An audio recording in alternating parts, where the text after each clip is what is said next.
नमस्कार, आप देख रहे हैं AMG न्यूज। आपके साथ मैं नीला। शहर और आसपास की खबरों को लेकर हम हाजिर हैं। शुरू करेंगे प्रमुख खबरों से। राज्य सरकार के निर्देश के तहत जिला प्रशासन ने शुरू किया कोरोना जांच अभियान। शहर के 20 स्थानों पर खोले गए जांच सेंटर। 1 घंटे में दी जा रही है रिपोर्ट। आदित्यपुर में जल मीनार बनाए जाने का स्थानीयों ने जताया विरोध। हुआ जमकर हंगामा। मौके पर पहुंची पुलिस, लोगों को करवाया शांत। कॉलेज में फीस वृद्धि के खिलाफ AVM कॉलेज के छात्रों ने की तालाबंदी। कहा कोरोना काल में नहीं बढ़ाया जाना चाहिए फीस।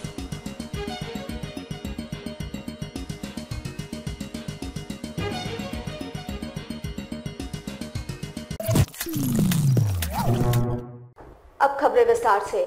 जमशेदपुर में जिला प्रशासन के पहल पर व्यापक पैमाने पर कोरोना जांच अभियान की शुरुआत की गई है। इसके तहत पूरे शहर में 20 जांच केंद्र खोले गए हैं, जहां व्यापक पैमाने पर जांच चल रही है। वैसे पूरे जिले में लगभग ऐसे 80 जांच केंद्र खोले गए हैं, जिसमें जमशेदपुर शहरी क्षेत्र में 20 जांच केंद्र खोले गए हैं। ये केंद्र शहर के विभिन्न इलाकों के स्कूलों एवं सामुदायिक भवनों में खोले गए हैं, जहां कोई भी जाकर अपना जांच करवा सकता है। इसकी जांच रिपोर्ट भी 1 घंटे के भीतर लोगों को उपलब्ध करवाई जा रही है। वैसे पूर्व से जो स्थान टेस्ट के लिए निर्धारित थे, उन स्थानों में भी टेस्ट चल रहा है, लेकिन टेस्ट के लिए भीड़ ज्यादा हो रही थी। साथ ही कई स्थानों पर शुल्क लेकर भी टेस्ट करवाया जा रहा था। ऐसे में राज्य सरकार के तरफ से ऐसे जांच केंद्र पूरे राज्य भर में शुरू किए गए हैं, जहां ये टेस्ट पूर्ण रूप से निःशुल्क किया जा रहा है।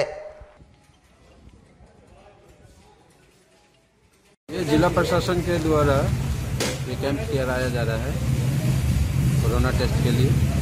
बहुत सारे लोगों का टेस्ट सही तरीके से नहीं हो पाया, और कहीं हो भी रहा तो बहुत भीड़ भाड़ रहता है, पैसा भी लगता है। हम लोग को क्या है, सरकार की तरफ से फ्री काम हो रहा है।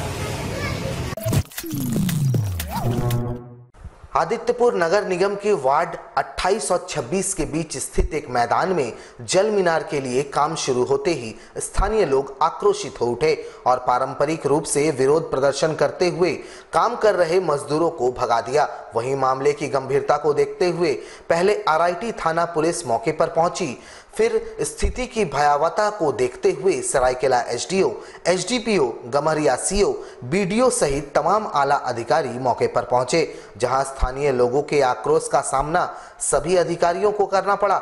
वैसे सरायकेला SDO के समझाने पर स्थानीय लोग थोड़ा शांत हुए, लेकिन विवादित स्थल बताकर कोर्ट का फैसला आने तक निर्माण कार्य रुकवा दिया।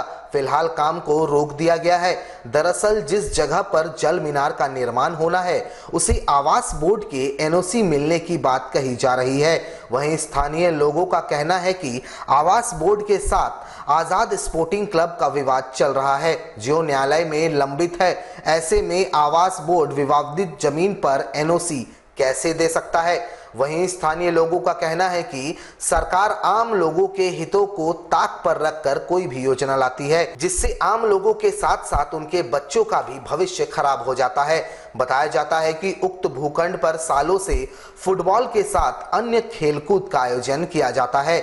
इतना बड़ा आवासीय इलाका होने के बावजूद धीरे धीरे सरकार सभी मैदानों को हटाकर वहां परियोजना लाकर समाप्त कर रही है। वहीं उन्होंने बताया कि खेल का मैदान खत्म होने पर बच्चों का भविष्य भी संकुचित होकर रह जाएगा। वैसे स्थानीय लोगों का कहना है कि परियोजना से उन्हें कोई गुरेज नहीं है, लेकिन मैदान को प्रभावित कर परियोजना लगाने का हर स्तर पर विरोध किया जाएगा। वहीं परियोजना के चयन से पहले जमीनी हकीकत जानने के संबंध में सरायकेला SDO ने बताया कि इसके लिए सभी पार्षदों से रायशुमारी के बाद ही परियोजना को हरी झंडी दी गई थी। वहीं उन्होंने जनमानस के विरोध को सही नहीं बताया और कहा कि इससे बड़ी आबादी को पानी की सुविधा मिलेगी। फिलहाल उन्होंने इस संबंध में विभाग और सरकार को मामले की जानकारी दिए जाने की बातें कही। वैसे इस परियोजना को लेकर लगभग सभी वार्डों में विरोध हो चुका है और जल मीनार का काम अधूरा पड़ा है। ऐसे में इसकी संभावना काफी क्षीण हो चली है कि पिछली सरकार के कार्यकाल में किए गए योजनाओं को जमीन पर उतारा जा सके। देखिए, यहाँ पर जल मीनार बनाया जा रहा है और मैदान के बीच में बनाया जा रहा है। ऐसे ही बहुत सारे लोगों ने इस मैदान को घेर घेर के छोटा कर दिया है और यही एक लौता मैदान है जिसमें सारे बच्चे खेलने आते हैं, प्रैक्टिस करते हैं। मैदान की कमी के कारण लड़कों को खेलने का बहुत दिक्कत हो रहा है और इस तरह का बना के कैप्चर किया जा रहा है। तो देखिए, यहाँ किसी को नहीं बुलाया गया, फिर भी कितना दर्द है यहाँ कि मैदान एक भी नहीं है और मैदान को बचाने के लिए सब हम लोग लड़ रहे हैं। अधिकारी बोल रहे हैं बगल से नहीं, उस तरफ से बनाएंगे।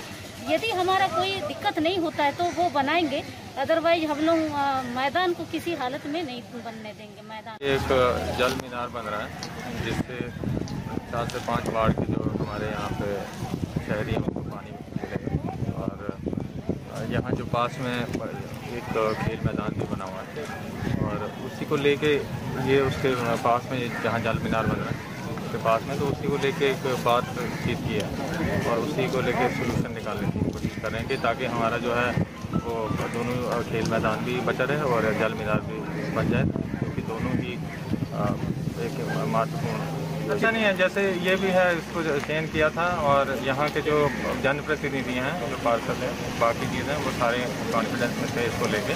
अब जब जगह का चयन करना पड़ा तो उसके ग्राउंड पे मेजरमेंट किया तब लगा कि ये थोड़ा एक्सटेंड हो रहा है, उसी को लेके। मैं एक चीज़ बताऊंगा कि इसमें हमको जनता का भी सहयोग चाहिए, क्योंकि ये जितनी भी स्कीम्स हैं ये पब्लिक के वेलफेयर के लिए, और कहीं ना कहीं हमको ये पब्लिक को ये भी मानना होगा कि ये स्कीम्स जो है उन्हीं के लिए बन रही हैं, उसमें उनको सहयोग भी करना चाहिए। कई जगह होता है कि हमें सहयोग भी नहीं मिलता। आगे हम जितने भी इसमें पक्ष हैं सभी बैठ कर इसमें बात करेंगे और देखेंगे।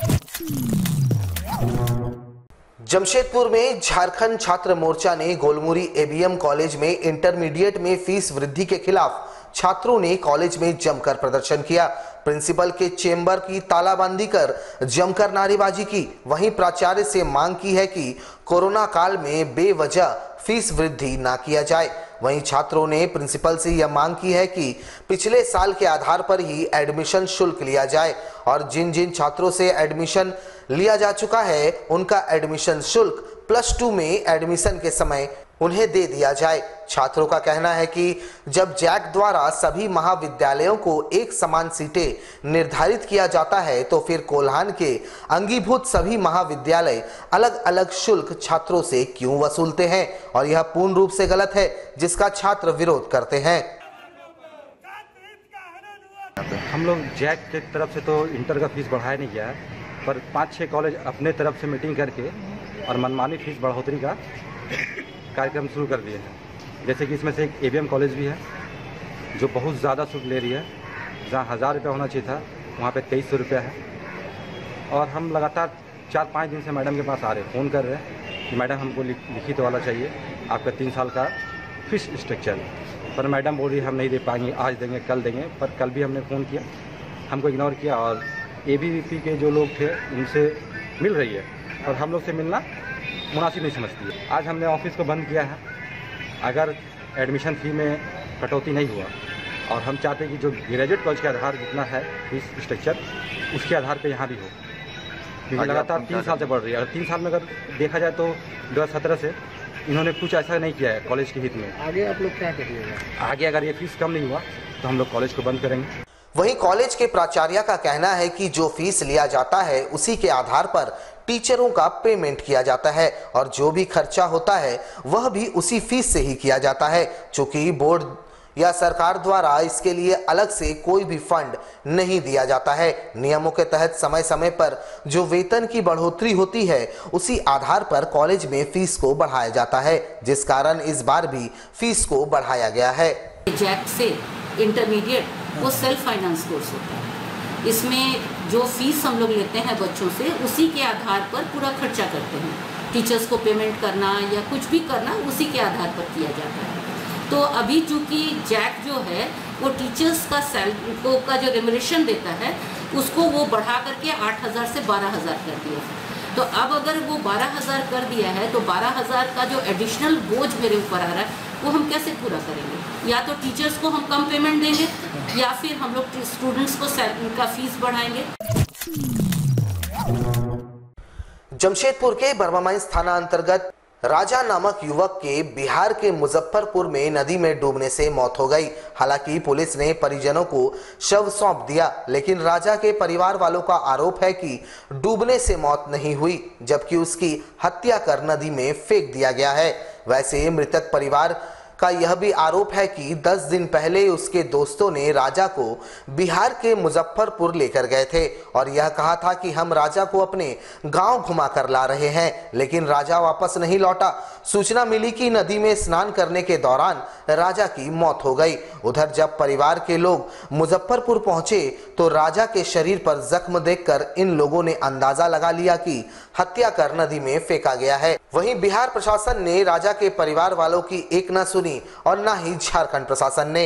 अब तो पूरा परिवार न्याय को लेकर दर-दर भटक रहा है। वैसे पूरा परिवार न्याय की गुहार लगाने एसपी दरबार पहुंचा और एसपी से पूरे मामले की जांच कर दोषियों पर कार्रवाई करने की मांग की है। लेकिन बड़ी विडंबना यह है कि जिस थाना क्षेत्र में राजा रहता है वहां के थानेदार ने भी एफआईआर लेने से इनकार कर दिया है। अब सवाल यह उठता है कि आखिर मृतक के परिवार को न्याय कहां से मिलेगा? वो मेरा से बिना पूछे मेरा बेटा को ले गया। हम बात किए तो नहीं, मेरा बेटा से बात हुआ। कौन लेके गया? वो सोनू लेके गया था। राजू। क्या नाम है आपका बेटा का? मेरा बेटा का राजा कुमार नाम था। कितना उम्र है? 22 साल। ड्राइवरी करता था। कुछ हमको पता नहीं सर कहाँ ले गया, बाकी लाश मिला मुजफ्फरपुर में ला, तब जाके मेरे बेटा को भेज के मंगाए लाश। वहाँ के थाना वाला भी मेरा केस नहीं लिया, बोला डूब के मारा है।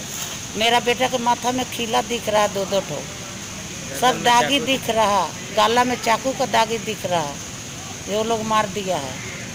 हम इस थाना केस नहीं लिया, लाश भी लेके गए थे हम लोग। तो बोला जे राजा कुमार डूब के आपका बेटा मर गया। तब हम रोने लगे, हम बोले कि डूब के मारा तो पोस्टमार्टम मत करिएगा, तो जितना जल्दी हो आके ले जाओ, नहीं तो हम लोग कर देंगे। कर चुका था, मार दिया। सन लग रहा है जे सोनू मार दिया। अरे जो ले गया था राजू, वो लोग ब्यूटी पार्लर चलाता है, टायर दुकान है, या दोनों पार्टनर है। हाँ झगड़ा हुआ था 10 दिन पहले, बड़ी बुरा झगड़ा हुआ था। और सोनू बोला भी था कि हम ना समय आने से दिखा देते हैं राजा जी, ऐसे बोला था। क्या नाम है आपका? हमरा शिव कुमारी देवी। जमशेदपुर शहर और आसपास के इलाकों में भू माफिया सक्रिय है। जमीन को लेकर शहर में लगातार हत्याएं हो रही है। वैसे भू माफिया पर नकेल कसने को लेकर पूर्व मंत्री व वर्तमान विधायक सरयू राय ने भी मुख्यमंत्री और डीजीपी को पत्र लिखा है। वहीं डीजीपी ने इस मामले को गंभीरता से लिया है और पूरे मामले की जांच कर भू माफियाओं पर नकेल कसने का आदेश भी दिया है। वैसे बागबेड़ा क्षेत्र में भी सरकारी जमीन को भू माफिया धड़ल्ले से बेच रहे हैं और वह भी प्लॉटिंग कर। वैसे माफियाओं के खिलाफ आज बस्ती वासियों ने प्रशासन से मुलाकात कर माफियाओं पर नकेल कसने की मांग की। उधर टाटा की जमीन हो या सरकार की जमीन, हर जगह भू माफिया कब्जा कर रहे हैं और जमीन को लेकर शहर में आपराधिक घटनाएं बढ़ गई है। विगत दिनों बागबेड़ा थाना अंतर्गत हरौरगुट्टू स्थित गागीडी हाट बाजार की जमीन को असामाजिक तत्व द्वारा अतिक्रमण कर बेचा जा रहा था, जिसमें ग्रामीण और वहां के पार्टी कार्यकर्ताओं द्वारा शिकायत। और आज हम लोग उसी विषय को लेकर सीओ के अनुपस्थित में सीआई साहब से मुलाकात किए और मुलाकात करने के दौरान कल का गागीडी हाट बाजार समय 11 बजे नापी करने का समय दिया है और इसी को लेकर ही आज हम लोग मुलाकात करने आए थे। हो जाने से देखिए, वो तो सरकार का चीज है, जो 94 डिसमिल जमीन है, उस जमीन पर हमारे पोटका विधानसभा के विधायक संदीप सरदार ने सहमति भरी है कि अगर वो जमीन जिस समतली हो जाएगा तो वहाँ पर विधायक फंड हो या विभागीय फंड के द्वारा बेरोजगार युवतियों को वहाँ दुकान बनाकर दिया जाएगा, ताकि स्वरोजगार के तहत वो लोग अपना परिवार और जीवन यापन को कर सके। जमशेदपुर में महिलाओं के ऊपर अत्याचार और शोषण बढ़ते जा रहा है और प्रशासन इसे रोकने में नाकामयाब साबित हो रही है। ताजा मामला सोनारी थाना क्षेत्र अंतर्गत खूंटाडी के मस्जिद के पीछे वाले इलाके का है, जहां एक भाई को अपनी बहन के साथ छेड़खानी कर रहे मनचले का विरोध करना काफी महंगा पड़ गया। जहां मनचलों ने पहले लड़की को छेड़ा, फिर उसके भाई को डंडे से पीटकर घायल कर दिया। इतना ही नहीं, जब बच्ची की मां ने इसका विरोध किया तो उसके साथ भी बदसलूकी की गई और मारपीट कर उन्हें भी घायल कर दिया गया। बताया जा रहा है कि इमरान और इरफान नामक यह मनचले हैं जो आए दिन लड़कियों को छेड़ते हैं और जो इनका विरोध करते हैं उसके साथ मारपीट करते हैं। वैसे इन बदमाशों को सहायता करने इनके परिवार वाले हमेशा खड़ा रहते हैं। वहीं इमरान और इरफान जैसे कई बदमाश इस शहर में बेखौफ घूम रहे हैं। लड़की आ रही थी मार्केट से कुछ सामान लेकर, वो लड़का उसको बहुत बुरा नजर से देख रहा था, तो उसका भाई पूछा तुम क्यों देख रहा भाई, तो बोलता है क्या करेगा, देख रहा तो मरेगा। तो क्या वो लोग खुद मारा लड़का को मारा। जब लड़की छुड़ाने लगी तो उसको लड़की को 4 आदमी पकड़ के बाल नोचा, कपड़ा फाड़ा, उसका हम गया छुड़ाने को भी सामने में खड़ी कि छुड़ाई, बगल में जब ये छुड़ाई तो इसको भी मारने लगा वो लोग। हम लोग कौन मारा? मेरे बेटा मुसलमान इमरान उसका पूरा परिवार। हम लोगों ने ऐसे मारपीट करने नहीं किया था, दोनों साइड को छोड़ा। फिर हम लोग ऐसे करके ही सब, माँ थी उसके घर पे तो माँ भी आई बच्चे छुड़ाने के लिए, तो माँ का ऊपर पत्थर चला दिया, इतना बड़ा पत्थर उसके सर पे आके लगा। उसके बाद लड़का लोग को जितना अभी हम लोग आए हैं इसीलिए कि हम लोग जब केस किए, वो लोग भी केस किया, हम लोग भी किए, तो हम लोग को थाना वाला लोग बोला गया है कि आप लोग चुप रहिए, केस दोनों तरफ से हुआ है तो हम लोग कार्रवाई करेंगे। तो वो लोग हैं कि लोग बिना वजह का झूठा मूठा इल्जाम भी लगा रहा है और दूसरा लड़का का नाम भी ले रहा है। बरसात अपने पूरे जवानी पर है और बारिश के कारण शहर के आसपास और निचले इलाकों में अब मलेरिया का प्रकोप बढ़ने लगा है। मलेरिया के कारण अस्पतालों में भी बेड कम पड़ रहे हैं। एक तो कोरोना के कारण अस्पताल फुल है, वहीं अब मलेरिया से लोग जूझ रहे हैं। वैसे बागबेड़ा और आसपास के इलाकों के लोगों ने सिविल सर्जन से मांग की है कि शहर और शहर के निचले इलाकों के साथ साथ आसपास के बस्तियों में सैनिटाइजर और डीडीटी का छिड़काव किया जाए ताकि मलेरिया का प्रकोप कम हो सके। वैसे शहर की सामाजिक संस्था भी लगातार इस मुद्दे को लेकर जिला प्रशासन और स्वास्थ्य विभाग को सजग करा रही है। ग्रामीण क्षेत्रों में भी मलेरिया ने अपना पांव पसार लिया है।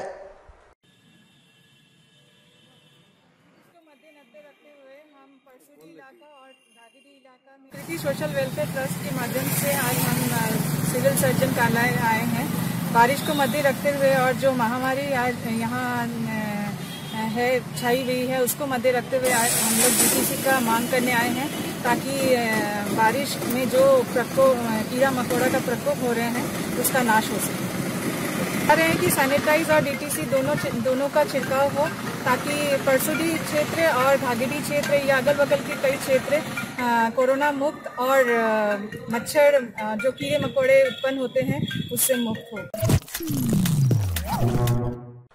जमशेदपुर की एक स्वयंसेवी संस्थान के द्वारा जरूरतमंदों तक रक्त पहुंचाने के उद्देश्य से रक्तदान शिविर का आयोजन किया गया, जिसमें बड़ी संख्या में लोगों ने हिस्सा लिया।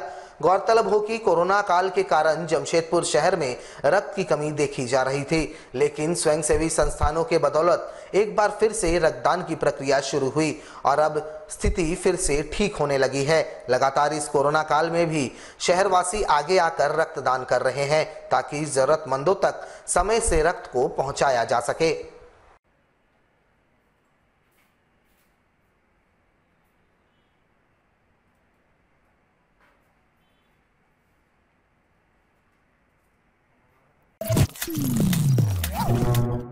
हमारे साथ लगातार जुड़े रहने के लिए आप हमें YouTube पर जरूर सब्सक्राइब करें। आज के लिए बस इतना ही। कल आपसे फिर मिलेंगे कुछ नई खबरों के साथ। तब तक के लिए AMG न्यूज की पूरी टीम को दीजिए इजाजत। नमस्कार।